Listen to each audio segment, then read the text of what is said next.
السلام عليكم كلن وعن داوديال كسو دواابا قلنك مانتا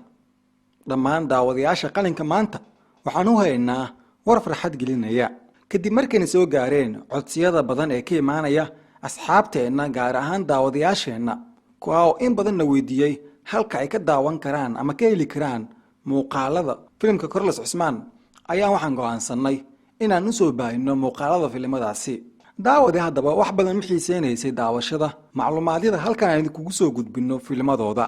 ma tahay qof xiiseeya daawashada filimka Carlos Cusmaan ugu dambeyn si fudud ayaa ku daawan doontaa waxaan bilaabaynaa baahinta muuqaalada filimka Carlos Cusmaan laakiin waxaan ku soo baahin doonaa barteena Facebook ee qalinka maanta halkaas oo aad ka heli doontaan filimada iyagoo taxana ah waxaan ka bilaabi doonaa juska koowaad ilaa aan ka soo gaarno bilaabashada juska labaad marka uu bilowdo filimka la wada sugayo ee Carlos Cusmaan juskiisa labaad si toos ah waxaan idinku soo gudbin doonaa muuqaalada filimkaasi oo aad ka daawan doontaan barta Facebook aan ku leenahay ee qalinka maanta maadaama muuqaal ahaan aan loo isticmaali karin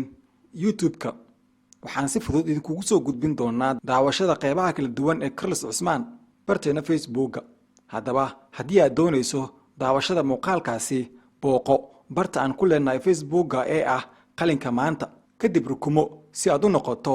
asxaabteena kadibna aad u hesho muuqaaladan soo baahin doono dhawaan baahinta muuqaaladeena Carlos Cusmaan waxa ay bilaaban doonaan dhamaadka toddobaadkan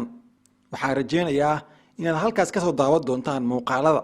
sidoo kalena falanqeyn iyo macluumaadyo ka heli doontaan gudaha channelkeena qalinka maanta muuqaalkan muuqaalka xiga nabadgelyo